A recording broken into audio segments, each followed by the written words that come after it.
everybody. I'm Lindsay Rush. And I'm Allie Lefevre. And this is Brandsplaining, the business casual podcast that's making business just a little more casual. That is kicking back and relaxing in the business sector.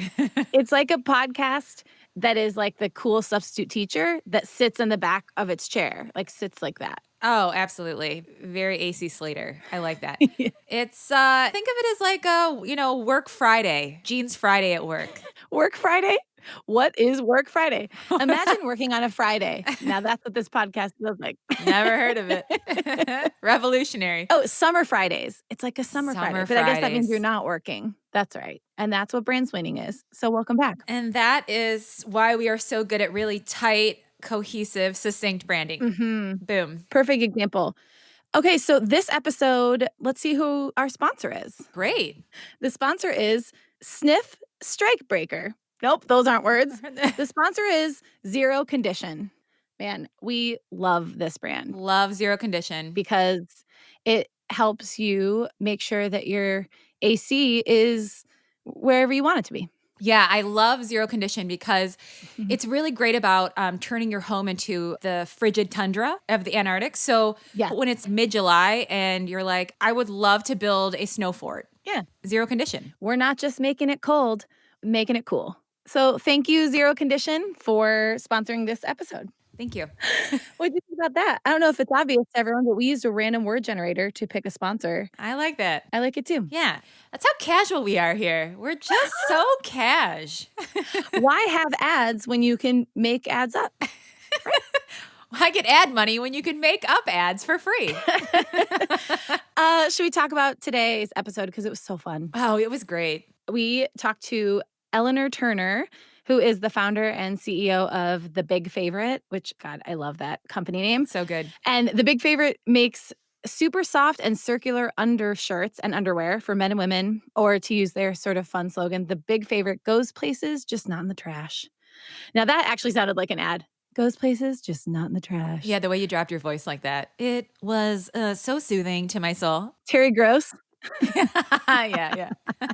It really is. It's such a fun and thoughtful and innovative company. I think what sets them apart is I think they have a really strong, unique message, especially in this space, which tends to be a bit oversaturated with very earthy, flowery language, maybe leaning into guilt or kind of fear-centric marketing. I think they've really taken this fun, lighthearted approach to sustainability.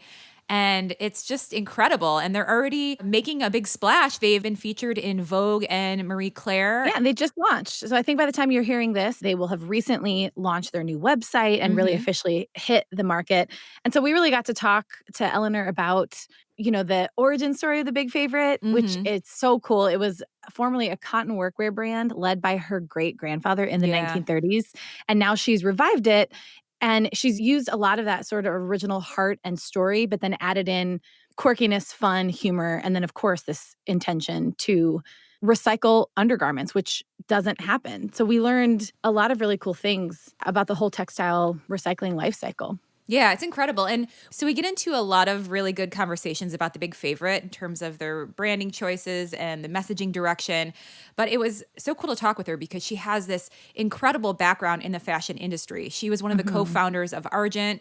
She also has worked on a ton of other iconic American brands like Tommy Hilfiger and Tory Burch and J.Crew. And she even talked about some really fun, interesting stories about how she was able to make a splash at those companies and really have her ideas heard. And it really led her to co-found, again, Argent back in 2015. And their whole mission there was to innovate workwear for women. And really, that brand became so revolutionary in its space that women like Hillary Clinton and Kamala Harris and Glossier's Emily Weiss and Awkwafina and a whole host of other really powerful females have been suited and fitted by Argent, which is really cool. Yeah. And that was just, again, one more stepping stone to lead her to what she's doing now with The Big Favorite, and just this idea of how important it is to take risk in your marketing and branding and with your ideas.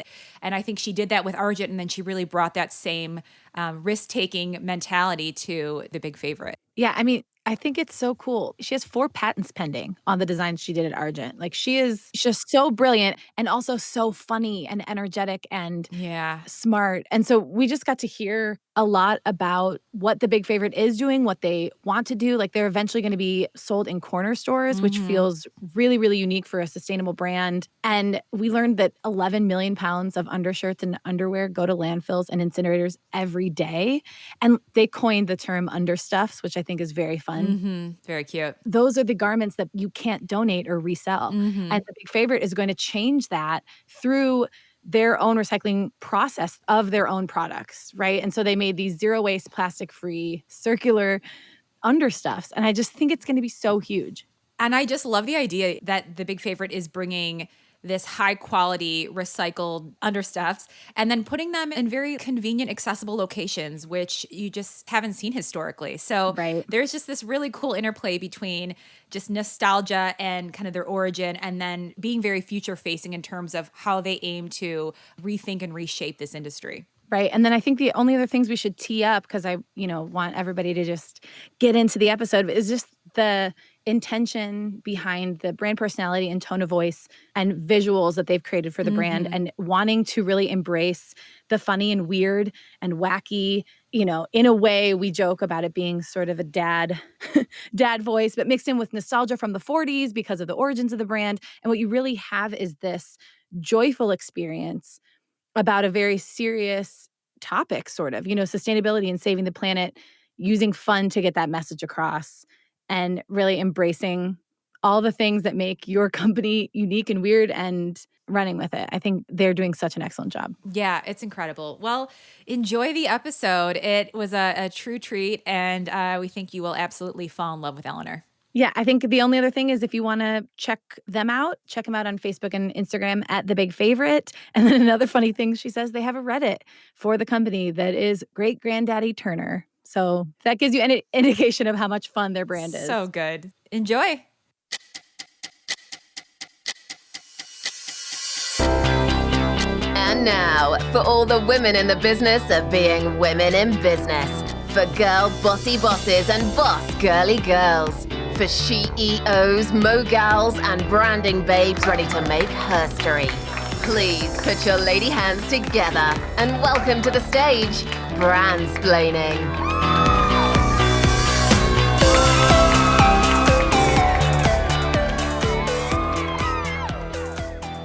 Long story short, my fiance had all this like fancy equipment like you guys have.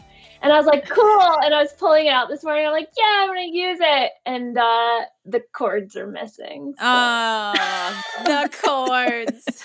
Anyway, I'm just going to use this to fan myself while we chat. In case you get a little hot in the interview, put the pressure on you with these hard-hitting questions. Yeah, exactly. So we're already recording, so we're going to just jump in with a sort of icebreaker that we do to kick all interviews off. It's sort of a classic one. So tell us about a memorable time when you bought a 6-pack of Valentine's Day themed underwear. Yes. Something we ask everybody. So when I was starting my first company, I never had time to do laundry. And I was living in New York at the time in the East Village. And it's not common for New Yorkers to have laundry in their apartments. And so I never had time to do laundry. And I was leaving for a business trip the next day and found myself at 10 p.m. on a very cold February night at a Walgreens buying a 6-pack of Hanes, and they were Valentine's Day themed and had pink hearts on them and felt like cardboard. So Luxury experience. yeah, it was super luxury. And I was embarrassed. I was like, why is this the experience? Like this is the only thing that's convenient right now. Right. So yeah. What I love about that is that there's really only a 24-hour window when those are super appropriate to wear, and you had at least 6 days to get through. Exactly. Fantastic. That's great. Okay, another little warm-up cue. If you had to be called one of the following for the rest of your career, what would it be? Now, your options are girl boss, lady boss, entrepreneur, power babe, mogal, Or anything else you can think of that fits into that Or genre. CEO. CEO. Yeah, we got to add that one Oh on. my God. This is like a Sophie's Choice. It's Yeah. bad. This is like cringeworthy. What was the Mogal? Mogal. We made that one up. I'll go with that one because I don't even know what that means. I mean, girl boss, no. CEO, absolutely not. Yeah, I'd go with Mogal. I don't know. What about you guys? From that list, I'd say Mogal because I actually think it could just look like a typo and people would just say mogul. And I'd feel like kind of a douche doing that as well, but that would be better. For some reason, I feel like I would do Lady Boss because it would just be like, why did she, does she think she's too old to be a girl boss? I'm not a girl boss, not yet a woman boss. She's a mature boss. I like that. I like that. And you kind of just like go for it, maybe, you know? You're like, Yeah. well, if it's going to be one, it's going to be Lady Boss. Yeah. Yeah. I don't even know that I've ever heard anyone use that. It's the most elegant. And people say that about me. Yeah. Lindsay Rush, in a nutshell, elegante, eleganza. You need to put that on your LinkedIn. An elegant lady boss. Yes. Okay, but to jump into sort of real stuff about your career and your company, I do want you to tell our listeners just about the origin story of the Big Favorite in how it relates to your family, like the family ties there, just because I think that's so special. Sure. So I was at SCAD studying fashion, and I guess this was my junior year. So it would have been 2006. And I was home for the holidays, digging around my dad's basement. And I found this button and it said the Big Favorite. I was like, Dad, what is this thing? And he's like, oh, you didn't know that the Big Favorite was one of the brands that was once led by your great grandfather. And I was like, wait, I'm in fashion school studying to be a fashion designer. And you're telling me the first time I'm hearing that I have a family history in this is like today, like today, That's years cool. old. And so he's like, yeah, totally. He had this amazing workwear holding company back in the 30s through the 60s. And he made workwear. So it was like cotton canvas shirting and denim overalls for railroad workers. And he actually had government contracts for World War II uniforms as well. So, Oh, wow. yeah. And he was all vertical because back in that day, like, you know, you couldn't call China and say, hey, can you ship me some buttons? So he made everything. And he actually sold it to Dickies in the 1960s. So that was sort of the day that I found out about this. And then I loved the brand name. And so I just kept it in my back pocket for later and went along and into my career in fashion and pulled it out. Oh, wow. Do you know why he called it the Big Favorite? Do you know like any of the origin behind that? Yeah. So that's actually a really sweet story. So like I asked my dad, I'm like, do you know like why?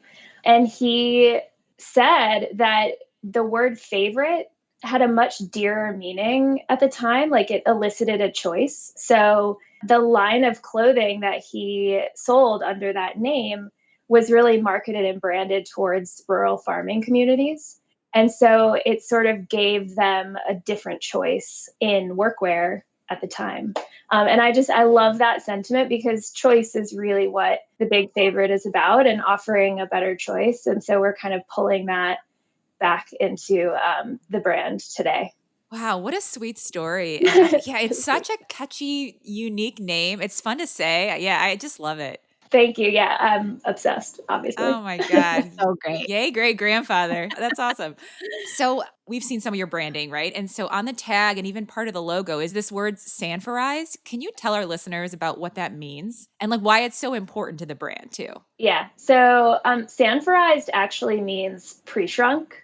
Officially, it's mostly for cotton products and officially by sort of a compressive process. But the sentiment there is that in the 40s and 50s, the advertising and the branding was like really future oriented. So it was all about innovation and, you know, the things that had been invented. And I don't know if you've like done a rabbit hole down 40s and 50s ephemera, but it's hysterical. Like they have milk in a glass bottle that just says milk now and like in glass, you know, and revolutionary. It's like a portable TV that's like only 30 pounds, you know, it's like the things that we take for granted now were really, you know, different for the time and novel. And so I think the word sanforize is very curious and it's quirky for sure. And so I think for me, it was not only a part of the original branding that we brought forward, but it's sort of a nod to innovation that's forthcoming within the sustainability space, and bringing that through and telling that story through some of the branding. I love that it's both nostalgic and then also very like future thinking. And that's very cool. Yeah. I mean, how many times have you put your underwear in the wash and it's come out like Barbie doll size? I finally learned as an adult that I can put it in a garment bag and then air dry it. And I was like, oh, that's a possibility for me. I don't have to throw them out after every use. Yes. So we can actually stand behind the word sanforized, and everything is pre-shrunk. So it's not going to shrink down to like kindergarten size if you wash it. That's very cool. I also love, back to your point about the portable TV, I love the idea of carrying around like 4 bowling balls like it's no big deal. Totally, right? Like back in the day, those housewives like had guns, man. I'm like 30 pounds. Now only 30 pounds. Oh my God, it's like carrying around our dogs all day long. It's one of my favorite things to go down rabbit holes in this stuff because you can find some hysterical things. Like after this podcast, I'm going to send you a few visuals. Please do. Please do. I do love, like, initially Brandsplaining was going to be about how women are marketed to. And so it was going to sort of take more of a specific feminist bend in that way. And so we went down the rabbit hole of some of those sexist ads from the 50s and 60s and 70s. But even just the imagery, I don't know, it's so pure. I feel like their brand promise and stuff, they're just like, this is what we do. Isn't that great? And maybe it's just there was less competition or that was just the style of the time, but it felt like you could set yourself apart pretty easily just with a shiny feature. Yes. Whereas now it's much more nuanced. Yes. Although I do feel like there is this movement to kind of highlight product attributes. And it's not just like, we are this thing. It's like, you now really have to tell the story behind every single thing because it really is important. Right. Because there is so much noise. So yeah. Send us those ones that you love. I will. I want to talk a little bit more about how the big favorite is going to be carried at corner stores. That's right? Yeah, eventually. Eventually. And it feels like fashion brands and sustainability brands, it doesn't feel like that's sort of the norm. You know what I mean? Like there's this, I guess, my understanding of some sustainable brands is that the price point is a little higher. It takes a lot more to go into it. And so they're sold in a different way. So tell us a little bit more about what the vision is for that. Yeah. Or if it's about Valentine's Day underwear. Well, yeah, it all connects. It really was. And I think that spending 4 years with my first direct-to-consumer company really outlined the fact that physical space is the key to scale. And if you're a startup founder, like you just, especially with consumer goods, you find that out. And it's really important to show up physically. And I think, for a product category like this, it's especially important to show up conveniently. I mean, I certainly had the experience. I talked to and have surveyed many people who have had a similar experience where they just simply cannot find anything conveniently or affordably. And the second part of that is bringing a sustainable product that's better for consumers and better for the planet to a location like a corner store. I don't know if you've ever walked down the sock and underwear aisle, but it's pretty gross. Pretty bleak. It's bleak.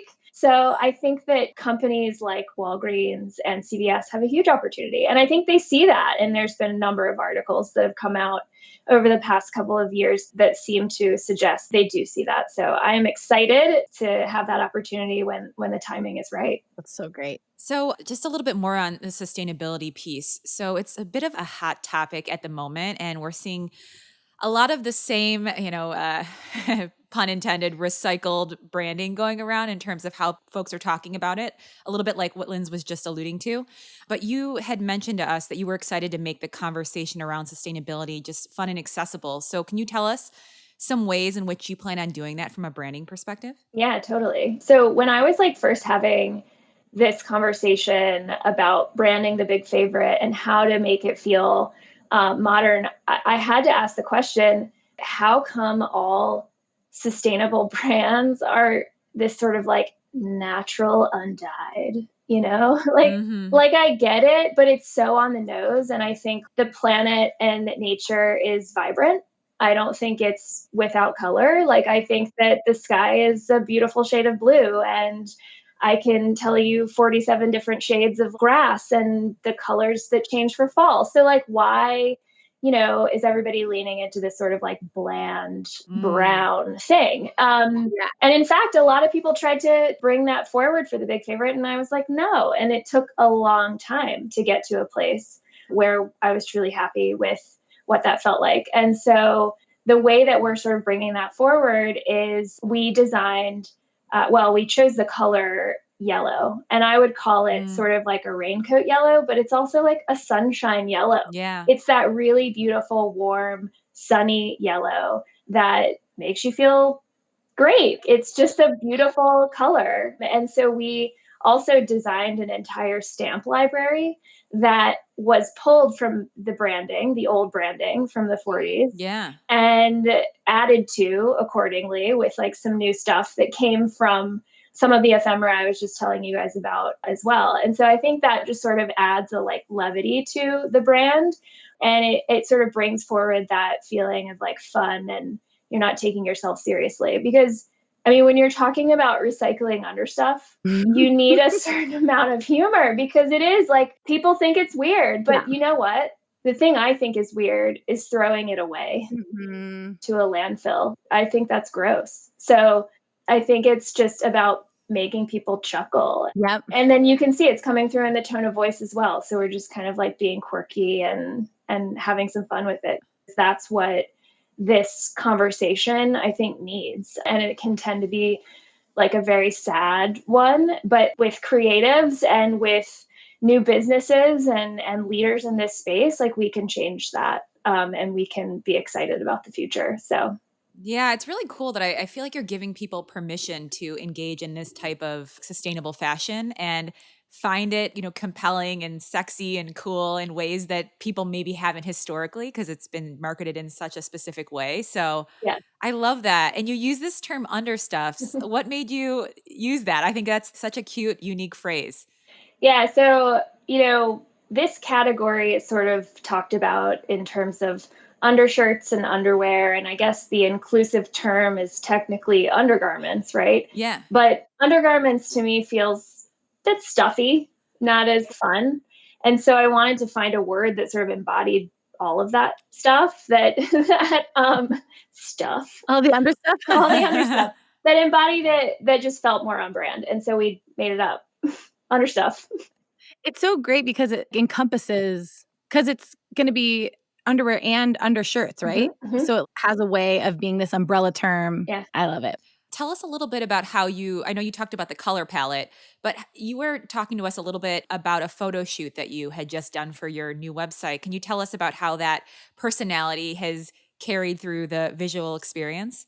Yeah, totally. I mean, I think that what I learned, because I've never worked on undergarments specifically, my experience has been in men's and women's clothing for Tommy Hilfiger, and then knitwear for Tory Burch, and knitwear again for J.Crew, and then tailoreds, obviously, for Argent. And so I've never actually shot people in their underwear. And that was honestly, it was really fun. That's and it was cool. really funny, and it was really empowering. And, it, like, as an aside, we got so many messages afterwards from our models being like, that was the most fun I've had. Like, I feel so good about my body. I've been struggling recently and I feel so much better. Like, it just was an amazing thing. But aside from that, we just had so much fun with it. These pieces, these undershirts and underwear, were designed to disappear. So they were designed never to end up in a landfill. They were designed to be recycled into new resources. And so we really had fun with that. And we leaned into like all kinds of visual language that makes you feel like this thing is not going to leave a footprint. And we also leaned into the people. Like, I think for me, the brand casting is about the people. And so I think we have some really fun models that we're just able to like get down with the weird. So that's great. It's fantastic. Yeah, I can't wait for you guys to see it. Oh gosh, same. Maybe this is a dumb question. And what you can reveal or share, I guess, how does it actually work? Yeah. Where are you getting the garments from? Do you know what I mean? Like, how is that working? What's sort of like the life cycle Mhm. of one of the understuffs or where it starts? Can you share a little bit of that? Yeah, absolutely. I just realized I don't actually know that answer. No, I love talking about this stuff. So basically, we're starting with 100% Pima cotton undergarments, right? And so we chose that fiber because it's a longer staple fiber. And in the recycling process, so there's two ways that textiles can be recycled. One is you can mechanically recycle it, which is like you crunch it up and then you spin it back into a new fiber. And the other one is chemical, which is like sort of still being developed for scale at this point. But the one that we're starting with is mechanical. And so the reason why we picked this fiber is because it has a longer staple fiber. And that means when it gets crunched up, the fibers remain a little bit longer than traditional cotton fibers. And so then we will work with third party textile recyclers to actually break that down and spin it into new yarn and then potentially into new garments. So that's what we have sort of been working on. But in the meantime, we're focused on taking back our own products. And the reason for that is because we can control what we put out. Yeah. What we can't do is we cannot solve everyone else's problems. And that's where I think I really want to communicate to other brands that this starts with the designers and with the product creation and conceptualization. Like, that's where it starts. And so it really, these decisions to consider the end of life have to come through there. Otherwise, you're just going to get people who are trying to pick up the pieces. Right. So we are going to take back our own product and spin it into a future resource. That's fascinating. Wow. So I know that you've had a long career in fashion. Where were you inspired to really take this approach? I mean, where did that come from? Yeah. Honestly, like spending 12 years in fashion and especially in corporate fashion, you start to see the impact at scale of the decisions and like simple ones like, oh, we would like to change a color in a print. Therefore, hundreds of yards of this color print is no longer usable. And it's also exclusive, so we can't sell it. So then it gets burned. Ugh. So it's like a snowball effect, and you start to realize. And so I think for me, it was just a realization of I can do better and we can do better and we can start really simply. And there's a solution here. And I think, right as I started sort of crafting the big favorite, there is this groundswell around the conversation of sustainability and sustainable materials and regenerative agriculture and all of these really amazing things that I just jumped on and wanted to just learn so much about. And so that's where this idea came from. It was like, okay, if you're going to create anything, let's not create trash. Yeah. So that's where we're starting. Okay, I love that so much because one of the lines that I love that you guys have in your brand is that the big favorite goes places, just not in the trash. And correct me if I'm wrong, but I feel like you're using a fun approach over a fear approach when it comes to sustainability and like saving the planet and all those things, which I think is very underutilized, right? So I think there's a lot of, if you don't do this, your children's children will not, like, and I get that that can drive urgency, Yeah. but I know we've talked about the visuals a little bit. Are there other brand sound bites that have come as you've just, launched this that you really love? I know I love super soft and circular undergarments because that's so fun to say. Is there anything else you can share that are some favorite sound bites or like approaches? Yeah, I mean, I think when we talk about crafting these little one-liners, we definitely want it to feel fun, right? I definitely love undergarments that go places, just not in the trash. Like that to me it's just like sort of embodies our attitude towards it. And like you said, if we want people to actually change their behavior, like I don't know that the most effective strategy is out of fear. I think it is, let's have fun. And so that's the approach that we've taken, especially to the tone of voice. And so super soft and circular, that one came out of packaging design one very long weekend. I just was like pinging different people, what do you think about this? What do you think about that? And our core, or one of our top values, is comfort. And so what I really wanted that to do was sound comfortable. And like, so if it sounds comfortable, you're going to want to wear it because it is comfortable. And so that was kind of how that little one-liner was born. It's almost an onomatopoeia. It's not, but you know what I mean? You're like, these words, super soft and circular, has like a roundness audibly. It sounds soft, Yes. which is You crazy. sound relaxed as you say it. I'm relaxed saying it right now. Yes. It's effective. I was hoping that. That's what we were going for. So good. This reminds me, I know we had a conversation, was it last year or the year before, Yeah. about an idea you had about taking a sort of like dad voice in your brand. And it feels like, as we've watched this come to life, a lot of those, the playful nostalgia, like you said, the 40s vibe, some of that candor, it feels like you've done that, not literally, but does that still feel like it's somewhat of a inspiration? Or Yeah, like a through line a little bit. Mhm. Yeah, for sure. I think where it comes in is I'm really inspired just by my family and that side of the family. I'm going to show you guys something. I know the listeners won't be able to see it, but this is a picture that I keep framed next to my work desk. And it's of my great grandparents sitting in their living room with a bull in a wingback chair. Is that a real bull? Oh my God. It took me a second because the glare. Can you see it? Yes. Yes. Yeah. He looks so soft and comfortable. Circular? Just He's kidding. Circular. He's crossing. He looks He looks super soft and circular. He's crossing his legs for listeners. And he's also smoking a cigarette too, which you can't see, which was very popular back then. Sign of the times. Those bulls were always smoking cigarettes back then. Yeah. Yeah. What's the story behind that photo? Because it's incredible. So the story behind that is that was their Christmas card from Oh. like 1950 something. And they would play jokes on their neighbors like this all the time. They actually had that bull painted in, so it's not real. But like, this was before the time of Photoshop, so I don't exactly know how difficult it was to paint in a bull. Probably less difficult than asking the bull to sit on your armchair. Right.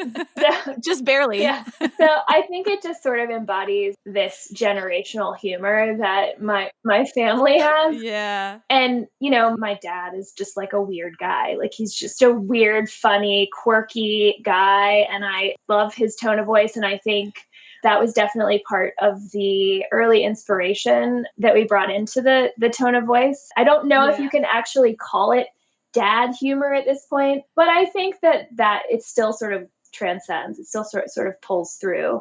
And I think as we begin to like build our ecosystem of feedback and getting people's thoughts on what they want to hear, like maybe we'll incorporate that a little bit more. I feel like you got a good joke brewing. No, it's not a joke. It's message. It just feels like a dad thing to not want to waste. My dad used to have my sisters and I split a can of Coke because he knew that we never fit. Like on Fridays, it was family pizza night, and my sister and I had to share a can of Coke. But he was just like, "You never finish the whole thing." I don't know. It feels like a dad. It very much is. You know? Yeah. Yeah. Is that weird to say? Like my mom definitely did that. She was like the one who was cutting the toothpaste thing open and like, you know what I mean? Well, everyone has at least one parent that Yes. someone had to be the saver. Somebody had to be the saver. I feel like I married that person. My husband will just eat table scraps and he's full to the brim and he's like, oh, well, there's that extra piece of chicken. What are you going to do with that? And he'll just shovel it down. Don't waste it. Well, so how much of your weird family story, as you talk about, I know you said it's going to start to show up in the branding and marketing in some capacity, but how much do you plan on weaving through the brand narrative? Yeah, honestly, I think a little bit of it comes through, like you said, in the stamps and sort of the history of the brand. Mm-hmm. But as for my weird family humor, like I think that that's where I'm going to use my personal platform to kind of like tell that story. I think that, you know, it's important for these early years for the big favorite to be known for what it's doing and the product and really talking about the process and our promise to be circular and zero waste. And so I think I want to create space for that right now. And then these sort of narratives will run alongside of it through me. Mm-hmm. It says in your branding somewhere, established 1930, reestablished 2020. Yes. That is adorable. I love that because I think it automatically lends itself to your consumers knowing there's some origin story here or that it's a revisited brand. And I think that's really fun. I don't know if I've really seen that before. Yeah. In sort of the design of the website, like you can feel it so much because we've pulled a lot of the visual inspiration from like old newspapers, you know, and Oh, cool. once you sort of see this stamp library, they sort of feel like, you know, old, fuzzy and actual stamps. And so it just feels like there's history there. Don't necessarily have to tell that story in depth. People just feel it. Yeah, that's great. Looking back at, so you've designed for a lot of huge brands, and your company before this, you were also a designer and a co-founder. Can you look back and see what inspired you through some of those experiences to take a different approach, to use fun, to bring joy? Can you look back on any past experiences that helped guide you where you are Yeah. now? I think, look, I came from a pretty heavy corporate background where it was tough for them to take risks. Mm. And while I think that there's good reason for that, I do think that looking back on some of those experiences, there were times when they would kind of do it and it was successful. When I was at J.Crew specifically, Mickey Drexler, who's like very well known CEO Mhm. in fashion, he was the CEO at the time, and he was famous for getting on the loudspeaker and crowdsourcing. And one day he got on the loudspeaker and he's like, "Does anybody have any good ideas for like marketing or product lines or whatever?" And I got on, I just called them. And here I am, like one step up from being like a junior person. And I'm like, "Hey, I have an idea." And I told him, "Look, like I sit through 6-hour fittings and we argue over an eighth of an inch on a t-shirt. I think people need to know about that. I think people need to know how much care and time we spend on these styles and that we have this amazing intention for them and we're so committed to bringing them to life. I think you need to tell that story." And he ended up pulling me on stage at a town hall to tell that to the entire company. And I think he's definitely an inspiration for me. He just was like such an amazing, open minded person. And so I love his leadership style. Anyway, I sort of felt like that was where, we had to start, especially with Argent and the tone of voice there. And given that the whole point of it was to empower women through great design and, beautiful suiting that they'd never seen before, the tone of voice had to follow suit because we were latching onto a frustration, right? And like we had to break through. We were an unknown, so the best way to do that was just take risks and try new things and have fun with it, and it worked. And so I think like all of those experiences have really empowered me to take risks on this. This is certainly a funny thing, right? Like I'm asking you to wear this thing and send it back to me for recycling. And people are like, are you going to be like looking at my pit stains? Or I'm like, no, I'm not. It's all anonymous. It goes to the warehouse. It gets sanitized. I never see it. Like, I'm not tracking the status of your pit stains. But like, we have to say, we have to talk about this because it's funny. Yeah. And we have to do it in a funny way because it is funny. And so why shy away from it? Go for it. Exactly. I love the transparency. I actually think it's such a valuable talking point for your consumer. I think it makes it so delightful. And it also feels like it's a little bit more personal of a process and experience when you can kind of speak to that piece. I think it's very cool. Thanks. Yeah. So just to switch gears just slightly, tell us about any aspect of your childhood or upbringing, aside from kind of this family origin story that we talked about with your great grandfather, that in terms of your childhood or kid personality that has led to this work that you're doing, because you're obviously so entrenched in the fashion space. Yeah. You guys probably like we're around the same age, right? I'm 34. Yeah. So I grew up in that age of like reduce, reuse, recycle. Yeah. You guys remember that? Okay. So like that PSA, which actually turns out it was quite false. But I remember that. And I remember having those conversations with my mom. And I remember us like bonding over trips because where I live, like your recycling didn't get picked up. You actually had to take it to a dumpster in a Harris Teeter parking lot and separate the blue glass from the clear glass from the plastic bottle. So I had these experiences as a kid and like those were my values. And like I remember there was a huge PSA around acid rain in the 80s. I wrote a book report about saving the dolphin. Like, I care about the planet. Yeah. And I feel like, it's probably because some of those government PSAs growing up and just having that sort of as an initiative in our family. On the other side of that, I grew up in a very rural part of Virginia and I was always into fashion. And I also grew up riding horses. So I kind of am like this weird split personality where I don't mind getting dirty and like shoveling horse shit. But I also used to wear 4.5-inch heels, shifting gears in a vintage like rust bucket of an Alfa Romeo. Like I just am like this strange, I don't know where I came from. So probably a space egg. Most likely conclusion. Yeah. But I think that just kind of speaks to my career path and like the fact that I'm here conquering textile waste. I'm not afraid of it. And I think that we need more people who will get their hands dirty because yeah, this world has some issues and it's going to be up to us to clean it up. So I'm here for it. I love it. I'm here. I'm a space egg. You're a space egg and I'm an elegant. What was I? Lady boss. Yes, that's right.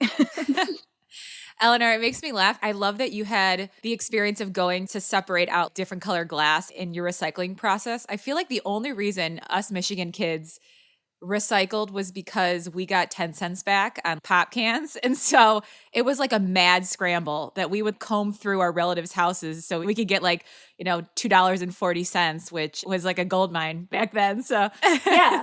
Don't tell my mom this, but I used to have parties in high school. Rebel. In our basement. And like the morning after, I would separate all of the beer cans, all of the bottles. Oh, yeah. And like people would stay over and they're like hungover. And I'm like, cool, we got to go to the recycling place. And they're like, wait, really? Like, you're not just going to put this in a trash bag behind a strip mall? No, we are separating this. That's like the most socially conscious bad teenager. I'm going to throw a party, but when it comes to how I'm hiding the evidence, I'm going to recycle. Definitely. Throw a party. Definitely. Don't throw away your cans. Yeah. Trademark. Hashtag. Yeah. Responsible raging. Responsible raging. Yeah, right. I think it's time for a game. Amazing. I love games. I agree. Yeah, let's do it. This is how we sort of close out the episode with a game. Today's game is called Guess Who Brand Mascot. So it's basically, we're going to give you details about an older mascot that represented a brand, and you have to guess who they are. Pretty simple game. We'll give you clues, and if you don't get it after our clue, you can ask 3 yes or no questions, sort of like in Guess Who. Okay. You ready for the first one? I'm ready. This real-life mascot was 80 years old when she first made her iconic brand appearance in a commercial for a restaurant in 1984. She had a no-nonsense attitude and a unique voice, and she became a cult star for this 3-word phrase she asks during the commercial. She's 80 years old. Mm-hmm. And the thing she said became a famous catchphrase. I want to say it's like Shoney's or something. But I can ask questions, you said? But they have to be yes or no. Okay. Was it a fast food chain? Mm-hmm. Yes. Yep. It's hard. I think this one's sort of hard. Is it KFC? Mm-mm. Is it Popeyes? No. Finger licking good? I don't know. No, that's a good guess though. Those are good. That's a great guess. Okay, one more guess. Okay, I think this is a fun clue. I don't know if you would know this, but this original restaurant terminated her contract because she ended up doing a commercial for another brand where she had like a statement that followed up her original catchphrase. So she ended up being like a spokesperson for 2 brands using her same shtick. Oh my gosh. It's a tricky one. And this was in the 80s? Yeah. Yes, this was back in the 80s. Okay. Yeah, 1984. Oh my gosh. I mean, McDonald's. I have no idea. Dang, close. Wendy's. She said, "Where's the beef?" Does that ring true at all? Where's the beef? No? Oh my God. Okay, I definitely would never have gotten that one. Okay. And then she went on to be a spokesperson for Prego, the pasta sauce. And then her catchphrase there was, "I found it." Because it was a beef. And so that's what Wendy's was like, "You're fired." Capitalizing on her beef expertise. I love that. I was close. But Yeah, no you cigar. were kind of circling the drain. I like it. I was, yeah. Okay, we'll do one more. I think you're going to get this one. Okay. We were debating if we give you the hard or easier one first. So we went with the harder one first. So you're welcome. All right, thanks. Okay, so this one is the next clue.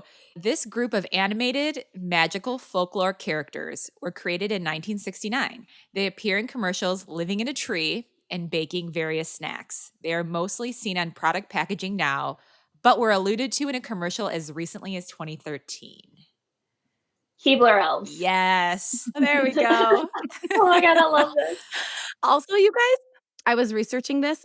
I don't know how many of this is. 10 other elf. They all have names and they all represent different snacks. Do you remember Pizzeria's pizza chips? Oh, I used to love them. No. The elves' names were Zoot and JJ. So like Ernie the elf was like the head Keebler elf, and then he has a whole family. He has like a whole team that are assigned to different brands. Yeah, like there's a guy named Buckets whose job is to put the fudge in those Keebler elf cookies. Oh my God, they really committed. They named everybody, and they like someone's job is to wrap them. Who was Fast Eddie? Anyway, I feel like it's so cute. Who do you think those people were, like doing the naming and like the storytelling behind? Like, Geniuses. where are they now? Can you interview one of them for your? Oh my God, we should do a fun throwback. That'd be a riot. Some of the other names are, we have Flo, who is the accountant elf. she's a riot. Obviously, she's a woman. Obviously. Flo, the secretary. Then we have Leonardo, the artist. Very fitting. And these are all last name Keebler, right? I would imagine. Yeah, this is a big family dynasty we have. Isn't Stacy Keebler? She's not an elf. She's from. Stacy Keebler's from. Wait, what's she? She's from Full House. She's from Full House. Yeah, I was like, wait, what is that name? Oh my God. No, that's Kimmy Gibbler. That's. Wait, Stacy. Who's Stacy Keebler? Stacy Keebler is someone though. Yeah, you're right. That's Kimmy Gibbler. Kimmy Gibbler would come from the elf family. That's her backstory. Hold on. She definitely would. I gotta look up who Stacy Keebler is because that is definitely a person. She's an actress. Wait. Oh, she dated George Clooney. What? Remember Stacy Keebler dated George Clooney and she was known for having really long, gorgeous legs. She was on Dancing with the Stars or something. She was a cheerleader and professional wrestler? Oh, yeah, she was a wrestler. Wow. Yeah. All right. So, and also neighbor to the Tanners. So, and also a Keebler elf. A Keebler elf, which is crazy. What do you think she did? She probably was like the shipper. She was Eddie's assistant. Oh boy. Well, okay, that's the end of our incredible games. Wow. I don't want it to be over. Can we keep going? Just kidding. I know. We could do this all day. Well, just to, we want to let our listeners know, where do you want people to find you? Direct them to your website or any social handles, and then feel free to let them know anything big coming down the pipeline for the big favorite. Amazing. So follow us on LinkedIn. I'm just kidding. We're at thebigfavorite.com. And then our IG handle is @thebigfavorite. We're also on Twitter. Follow along. I mean, yeah, even on LinkedIn. I mean, don't sleep on LinkedIn. Stuff happens on LI. And you know what? We actually are rolling out Reddit too. So we're at Great Granddaddy Turner. So go follow us there. Wow. Is that real? Yes, that's real. Wow. Wow. My Reddit feed's about to be fire. Exactly. So anyway, big milestones are we're about to launch. I don't know when this is going to air. So hopefully it will be either around or after or whatever. Yep. We're about to launch in November and we're just really excited to get the word out and start recycling all of your understuff and divert almost 11 million pounds of understuff trash from U.S. landfills daily. Oh, that's incredible. I just love what you're doing. It's been such a delight to chat with you today. This was awesome. Thank you. Likewise. I was actually fascinated hearing about your origin story and what you guys are up to. So yeah, this is great. Thank you. I'm excited. Thank you guys. This is awesome. Thanks for being here, Elle. We'll talk to you later. Of course. Sounds good. To stay up to date with the Bad Girls of Branding, a nickname we gave ourselves, subscribe to the podcast everywhere you listen. And if you like what you're hearing, leave a 5-star review. And follow us at Brandsplaining on Instagram and Facebook and at Brandsplain on Twitter, or go to brandsplainingpod.com. Brandsplaining is brought to you by the Obedient Podcast Network, with production support by Martini Hill, cover art illustration by Halela, and special projects by Orly Spire. Other podcasts developed by the Obedient Podcast Network include Forward, bringing you the weirdest emails and mass messages from everyone's craziest relatives, and Fangasm, where we read erotic fan fiction about your favorite TV, movie, and book characters. Think Harry Potter, Game of Thrones, The Office, and Star Wars, to name a few.